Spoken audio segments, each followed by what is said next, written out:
Fish on. Fish on, guys. Uno chiquito. See that, guys? I got a nice little fish, little baby.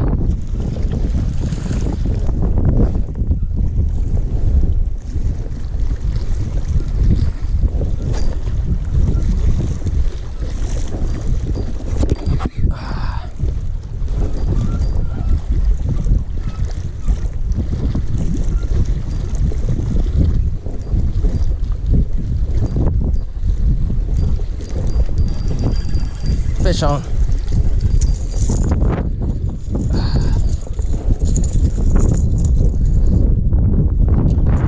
It's another little guy. Little babies. See that? Back in there.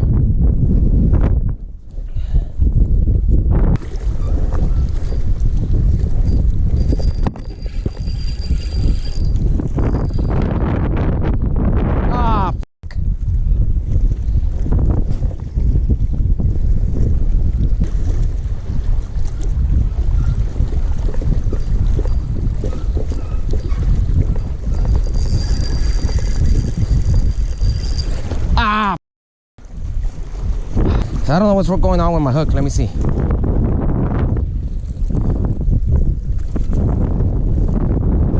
Oh, that's why, guys. Look. See that? Let's fix it right now. Right at the bank right there, guys. Look. Right there. That's where the guy got me. Oh. I think I got hit out there.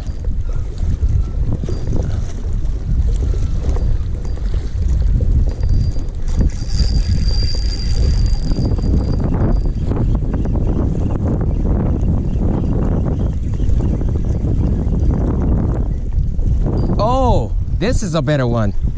Nice. Okay, guys.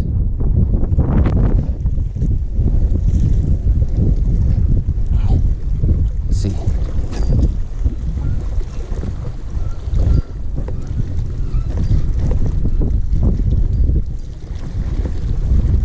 Oh, look at him.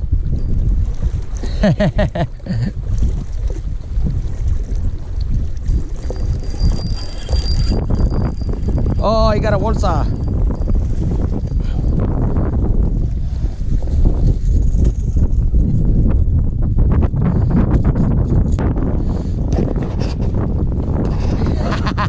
Se salvó la vida.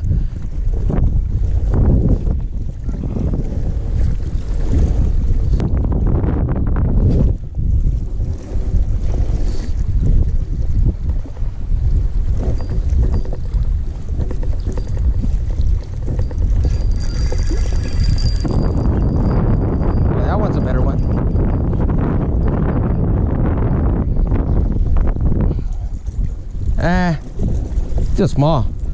Okay, here he goes, guys. Too small, guys. Oh. Not like that one. That one's a little bit all right. Let's see if we can get him. Does your Jerkbait? Oh. Oh. Nice Jerkbait. I thought you said your dog did not bite. That is not my dog.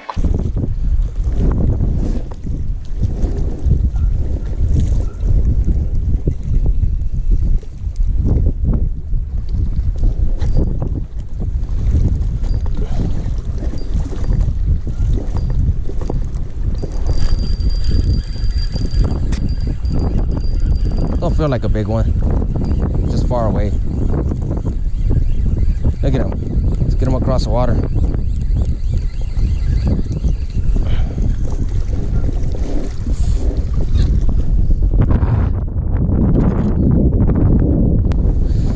Muy chiquito.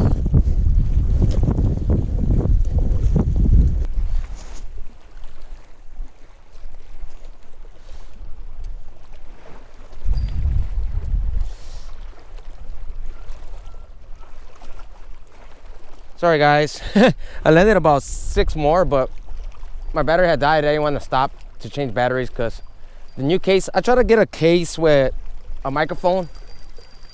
I got the microphone adapter for the GoPro, but apparently if you don't, I can't use the quick capture button because otherwise the audio doesn't record. It's a known bug, and I guess there's no solution to it.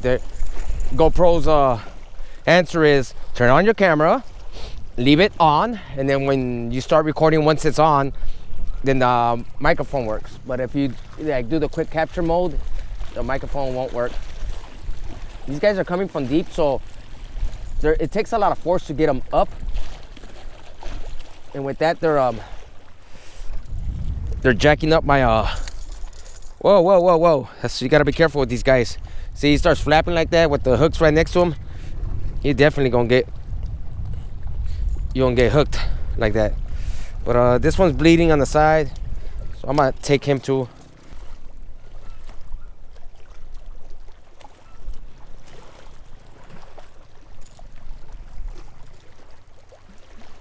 Like I said, these fishes are all small. I would have let those two go right there, but they got hooked pretty bad.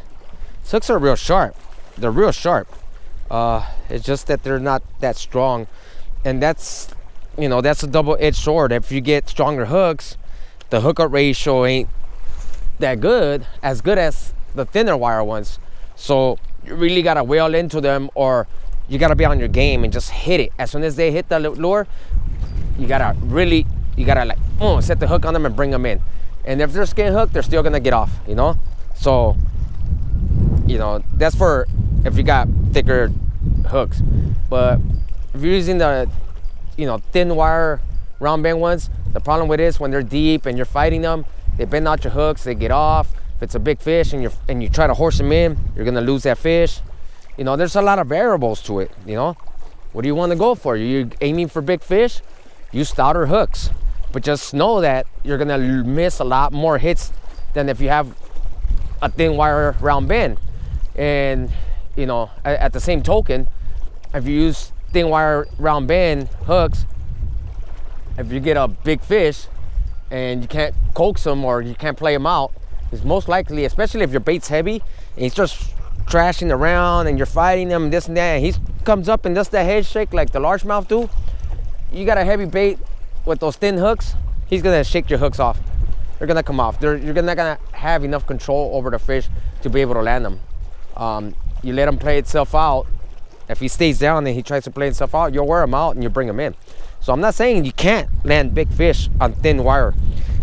I mean, you could land them on 2-pound test, you know. So that tells you everything, you know. I'm just trying to merely point out the fact that you're gonna have a better success, a better hookup ratio. Okay, weight ball transfer forward, right? Nice long snap. And here's what I like to do, okay?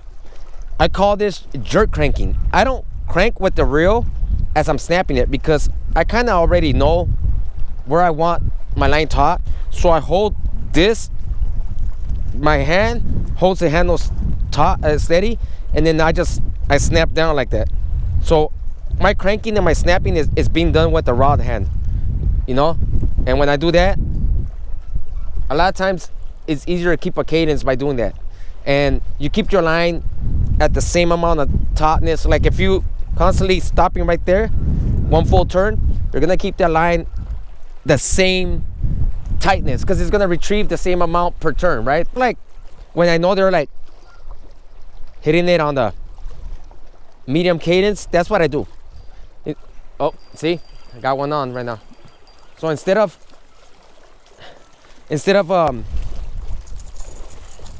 just, you know, cranking it, snap, snap, cranking it, snap, snap, I crank and snap with my hand simultaneously. Yeah, these hooks are all bent out. Like I said, thinner wire hooks, faster, better hookup ratio. Thicker wire hooks, more power, more landing power, less, you know, less fish getting off once you have them on, you know. But I'm going for the, you know, since I'm just barely, some fish are barely nipping it, I opt for the lighter hooks. In the summer is when I want to switch over to like a heavier hook, especially if I'm bass fishing. I'll switch over to heavier hooks. Oh, See, right at the pause, he hit it. Oh. Oh, he had it, and he had one in the front and one on his back. And right now, so I lifted it up, the front one came out, so only it's got his back. So all I'm doing is cranking and jerking with the same handle, you know. Like I said, I just bring the weight forward and then just, see that? Try to do it up here. I'm just, like I said, I snap it like that. I can't do it high because I don't snap it hard enough, but yeah, I keep it down here. I usually keep like my hand will be, this part of my hand will be flush against my like hip, and just keep my, so that keeps my hand at a certain position, and I hold the knob in front of me, and then I just use the other hand to crank, you know. Like I said, you guys seen the technique, try it out, you know. It's a good way to, oh, that one was big. And look, he came back and tried to hit it again. He hit it, he was on, and when he got off, I still had my lure right there. Oh, look, he tried to hit it again.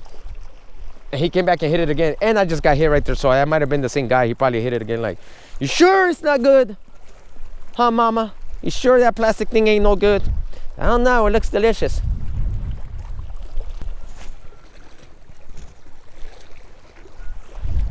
Let me get back up here on my perch, like the rooster that I am. I'm such a cock. Caw, caw, caw, caw.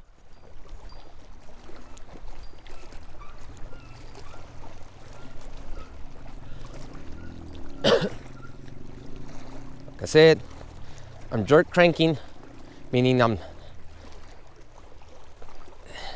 it's also a lazy way to fish, you know, if you just sit there, jerk crank. It's not the best jerkbait technique, only when you need like a steady 1, 1, 2, 1, 1, 2. Look at that little duck. He's down there looking for those stripers too, like, I need me a delicious striper. Oh, fish on way out there. So he's little because he came off the surface already. You know, with this little line, he's not pulling drag and he comes off the surface. It's a little guy, look. See that? Nothing to write home about. I wouldn't even tell my friends I caught this. I just throw them in the water before they see me. Just so you guys see the little baby striper. See this little tiny thing? What am I gonna get out of it? No, I'd rather not. I throw them in the duck one and they're like, I need that. When you get to the water, if you're constantly switching bait, you don't get a chance to really learn your bait or learn the way it's reacting that day. Learn the way fish are responding to it that day, because you're constantly switching. You don't gain no useful information in the little bit of time that you use it. So my advice to you, if you want to really get down good at a certain technique, let's say like a jerkbait, bottom, you know, with a lipless crankbaits, or just plain old cranking, or if you want to get good with a nib rig, a Texas rig, or whatever, force yourself. And I'm telling you this, I know it's hard because I try to do it to myself, and it's hard, easier said than done. Force yourself. Go out to the water, take only that bait, and don't take a just in case bait, or not even one lure. Take that bait, work it. When you feel like you worked it enough, work it some more. Okay, guys, I'm gonna get out of here. Like I said, I was just coming to get some stress off my mind. I had a little bit of time, so I wanted to come hit it right before sunset. And here's a kicker to go home with, or not. Let's see if you bent on my hooks. But yeah, guys, I don't know if you've seen what I did right there. I was bringing it, it wasn't working. I gave it that pause. I remembered, you know what, you're working the bait too fast, Eric. Slow it down and fish on. Right as I slowed it down close to the rocks. And one thing I've been noticing, a lot of the smaller guys hit me the closest to the bank, and the bigger size ones were off further deep, which means the little ones, they're not dumb. They're seeking cover by not being so exposed. They're close to somewhere where they could hide, or be in between rocks where they feel safer, you know? Or maybe they feel they could get more out of being somewhere. See? These guys are right here. All I had to do is start hitting that spot. Why stress myself trying to hit over there the legal trespass and all this? You know, I could hit it from here, but why? The fish is right here, right in front of me. Might as well hit it where it's closest and it's less chance of me getting in trouble, right? Okay, guys. Like I said, this fish ain't nothing to write home about, but it's useful experience, insight. Every fish has a purpose. Whether it's to teach you something or to frustrate the hell out of you, to break off your line, every fish has a purpose.